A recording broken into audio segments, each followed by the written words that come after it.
At issue this week, Garden State signals what the outcomes of the New Jersey primary races could tell us about the midterm campaign that's just getting started. Plus, the Democrats' direction. Current city party chair Bob Brady says he wants to stick around for another term, but not everyone agrees. Philadelphia's district attorney Larry Krasner wants him to step aside. We'll hear from both of them. And Philadelphia on stage, how a founding father's scientific legacy inspired an upcoming stage production. NBC10 At Issue starts now. I'm Lauren Mayk. Welcome to NBC10 At Issue. More general election races are now underway after another primary contest in our area. Voters in New Jersey went to the polls this past week, and the outcomes are giving us more insights into what voters are looking for in this midterm election year. In one of the most hotly contested races, Adam Hamouie emerged from a crowded Democratic field in New Jersey's 12th congressional district. He's a doctor and an Army veteran who volunteered at a hospital in Gaza. He had the endorsement of Senator Bernie Sanders and Pennsylvania State Representative Chris Rabb, who won a congressional primary in Philly last month. In this heavily Democratic district, Hamouie has an edge in the race to succeed retiring Congresswoman Bonnie Watson Coleman. We were told that an outsider couldn't win. We were told that we couldn't compete. Well, I think we competed. In the 2nd Congressional District, Cape May Mayor Zach Mullock defeated 3 other candidates to win the Democratic race. He'll take on incumbent Republican Congressman Jeff Van Drew. Van Drew ran unopposed in the Republican primary. Van Drew was first elected to Congress as a Democrat, but later switched parties. Rebecca Bennett, a former Navy helicopter pilot and healthcare executive, won the Democratic primary in New Jersey's 7th Congressional District. She'll take on incumbent Republican Tom Kean in November. Kean has not been seen in public since March because of a personal medical issue. In a statement posted on Election Day, he said he will return to Capitol Hill within a matter of weeks, and then he'll be completely transparent about his medical condition. In the race for Senate, Attorney Justin Murphy won the Republican nomination. Murphy is a former committeeman and deputy mayor in Tabernacle. He'll face incumbent Democrat Cory Booker in November. Joining us now to break down the primary races in our area and look ahead to the general election in the fall is Kelly Dittmar. She is an associate professor of political science at Rutgers Camden. Welcome back to NBC10 At Issue. Great to see you. Good to see you. So when we look at the general election and districts across the country that could decide who controls Congress, who controls the House. Let's talk about the House. New Jersey has at least one. Yeah, I mean, if you look at the 7th district, so Tom Kean and now Rebecca Bennett, who is somebody who hasn't been in politics but has an interesting background, right? She's a healthcare professional, so she has some of that expertise. She's a Navy vet, a little bit of a similar profile to Mayk Sherrill. And so she comes into that race in a really good position, right? It's considered a toss-up race. Tom Kean has been MIA. Folks are wondering kind of, he hasn't been in Congress. There appears to be a health issue, but there's not much transparency. So in addition to it already being a competitive race, you have an added layer of constituents wondering what's going on with the incumbent, which may further challenge the incumbent advantage that you would normally have in a race like that. And that also just brings an element of the unknown in terms of how the campaign rhetoric is going to shape up, because we don't know what Tom Kean is going to say. He has said he's going to be transparent and that he'll be back in a matter of weeks, but we don't know what that answer will be and how that particular explanation may change people's views of things. Yeah, I mean, you never know if there's a sort of sympathy and understanding. It allows him to connect to voters more. We really just are in the dark right now. But I imagine either way, his opponent will probably move away from focusing on whatever is his personal issue and speaking more to the issues of the time and the fact that right now the Republicans are not in a great space, especially in the state of New Jersey, or a state where that is generally more progressive and is not happy with the Trump administration. So I imagine the messaging you'll see from Rebecca Bennett will be less about Tom Kean so much as the Republican Party, and that may allow her to navigate whatever this uncertainty is. Yeah, and that brings us to the idea of sort of how Democrats are going to handle the midterms and how Republicans are going to handle the midterms, and how much coordination there's going to be between them to all sort of say, hey, this is our message to voters no matter where you live. How much do you expect that, and how much do you expect it to be really about local issues? Yeah, I mean, if we look just in New Jersey, you can see already that there would be some challenges of all the Democrats, right, kind of coming together in the same messages. You look at Adam Hamaway, who won in the 12th, who had very progressive messages that speak to his district, and they're going to resonate. That's the district that includes Trenton, that's currently represented by Congresswoman Bonnie Watson-Coleman. She's retiring. It's a very blue district, so that's why there were so many people running, so many Democrats running, because they knew that they would have a good chance in the fall. Absolutely. And so, you know, he's been obviously out there on Gaza and Palestine. He's been out there anti-ICE, willing to kind of take what are hard stances for some folks endorsed by Bernie Sanders and AOC.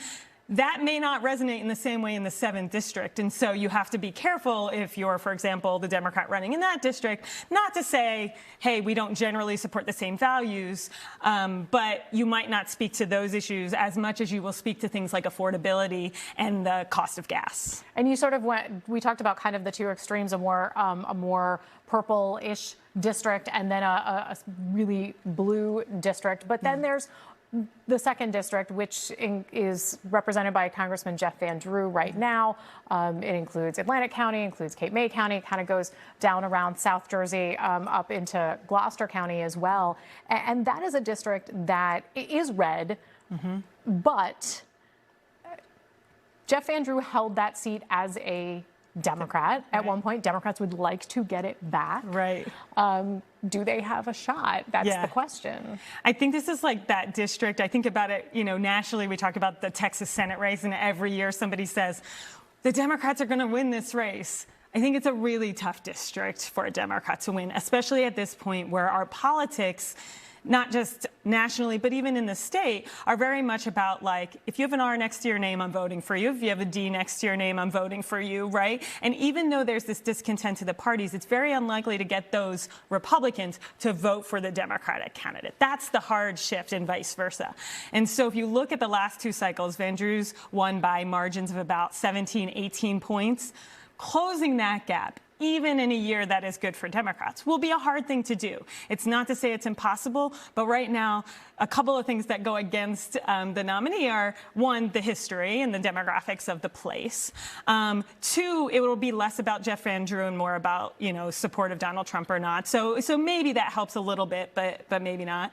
And nationally, I don't think that district is going to get a lot of investment. In other words, while we're seeing the DCCC come into the 7th district and these national organizations come in and provide additional money and support to allow for ads and all the things you need in campaigns, we're not probably going to see as much of that in the 2nd, because there are too many other competitive districts that Democrats think they can win. Do you see this as being a cycle where there are a lot of surrogates, whether those Democrats or Republicans, coming and you know, dipping into some of these races?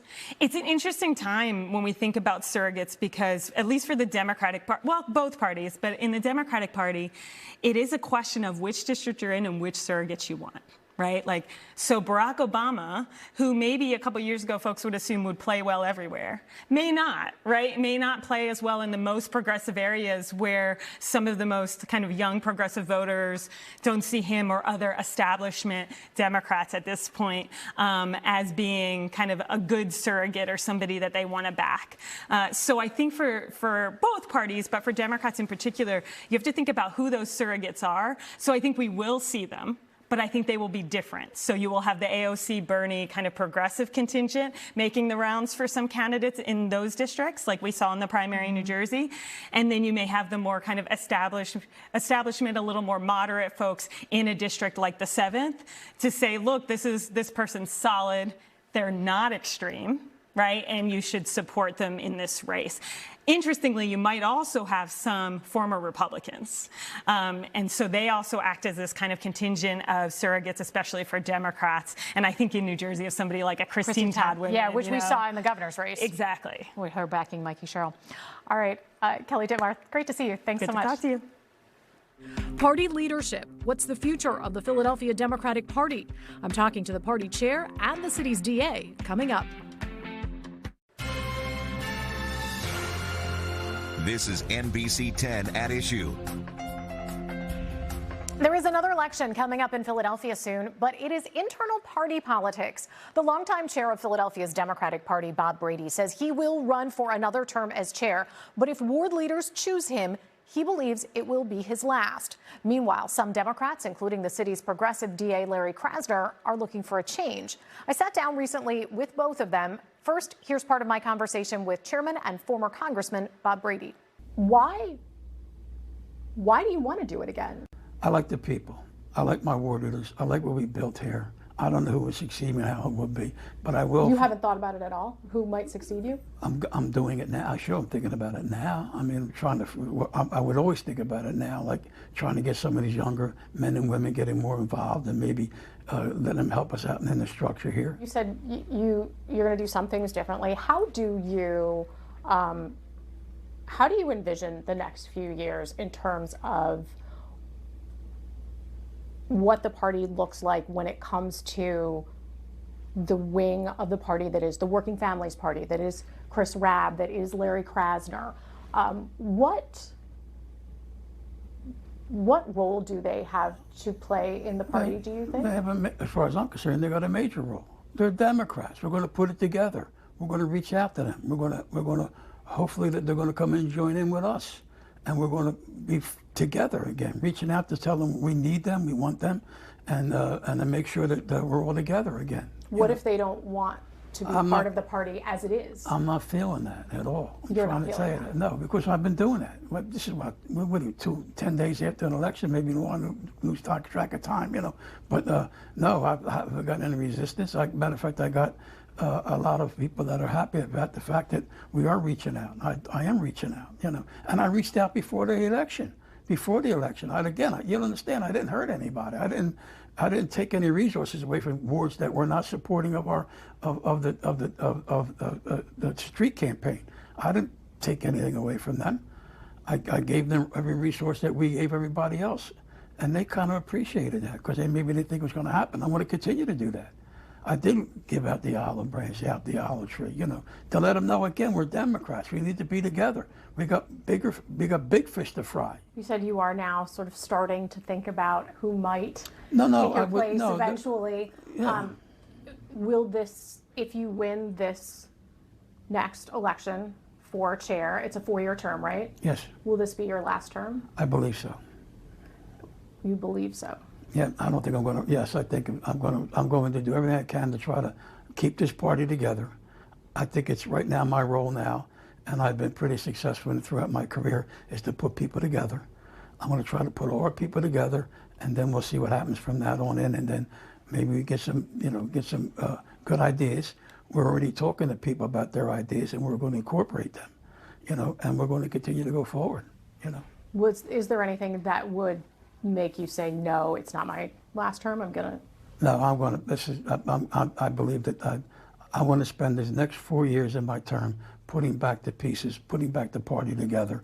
And you talk about the working families and the reclaims, you know, we're going to put them back together. Because again, remember, don't lose sight of the fact that they are all good Democrats. I sat down this past week with District Attorney Larry Krasner, who has urged Brady to step aside. We talked about the progressive movement nationally, the changes he'd like to see in Philly, and his own future. I look at what happened in Pennsylvania a couple of weeks ago and the victory for Chris Rabb in the 3rd District. I look at what happened in New Jersey recently in the New Jersey 12th District with Dr. Hamouie. And you know, I want to just start by asking you what your thoughts are on the victories that we are seeing for progressives right now. How do you view that? Well, I view them as a big win for the real Democratic Party as I know it, but being 65, very much unlike you, I can tell you that to me, I don't see this as a new movement. I see this as Bobby Kennedy, you know, I see this as Eugene McCarthy, I see it as George McGovern. I see it as a whole long list of Democrats from way back who stuck to the core values of the party, which were equality, sticking up for vulnerable people, sticking up for working people, sticking up for the middle class and poor people. That's what this party was about. And it is obvious, increasingly obvious, that that is where our party has to go back. So let's talk about your suggestion that the chair of the Democratic Party in Philadelphia, Bob Brady, longtime chair, that he step aside. He's not planning on doing that. He says he's not doing that. He's running again for another term. But he did tell me that the wing of the party that includes you and your supporters have a major role to play in the future of the party. Which is the first time he said that in 10 years. For 10 years. So what are you going to do with that? What are we going to do with it? What we should do with it is hold him accountable for his record. And his record is losing. It's losing. It's losing over and over and over.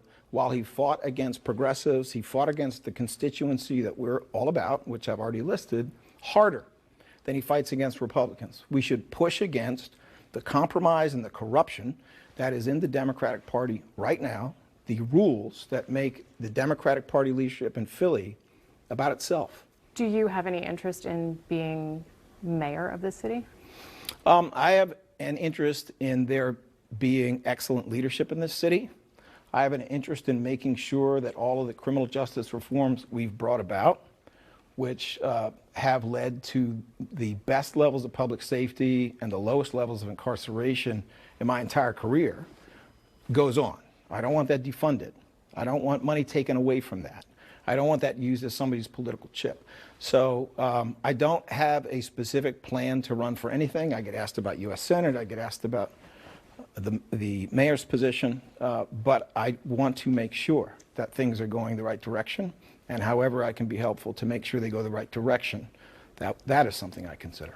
If mayor is an actual possibility, that would be coming up pretty soon, and you'd have to start making plans.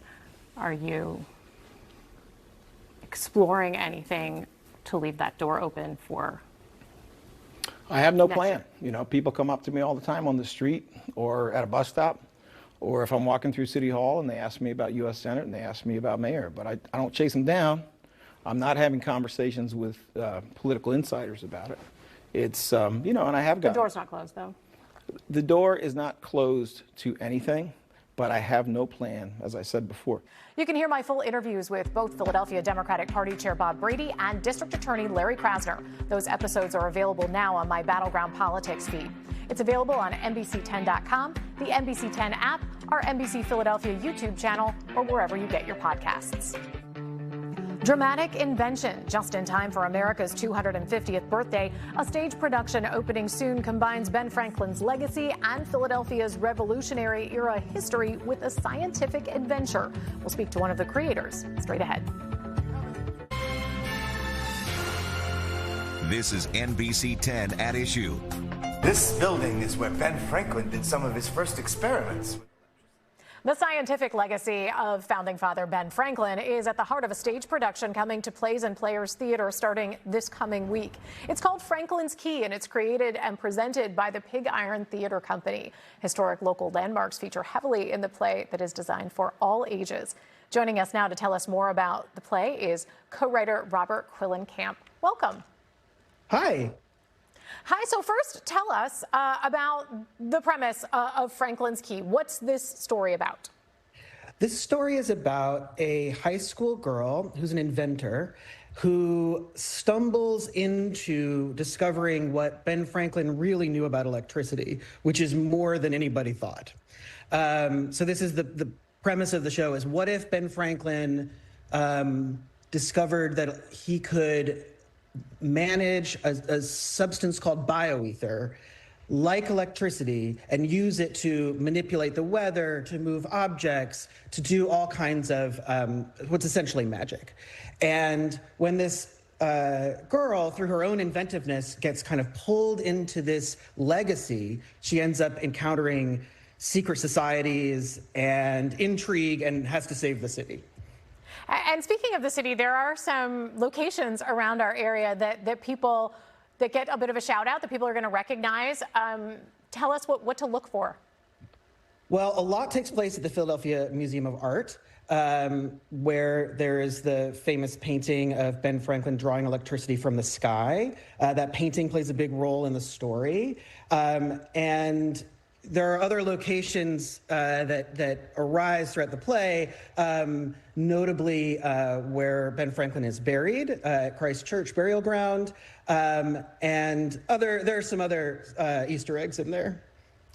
You know, we said this is good for all ages. What are you hoping, though, specifically young people take away from this story? Is there something specific that you're hoping it will spark in them? Well, yeah, I think that there are a couple things from Ben Franklin's legacy that we want young people to be excited about. And one is just his incredible inventiveness, right? But the other is that he always worked with other people. And so we're really trying to encourage young people to see science as something where they bring their own individuality and their own creativity, but also collaboration. That's something that we're really trying to emphasize in this production. All right, we'll have to leave it there for now. Robert Quillenkamp, co-writer of Franklin's Key, thanks for joining us. Thank you. And for more information about Franklin's Key, you can tap the NBC10 app or head to NBC10.com/findItOn10. We'll be right back.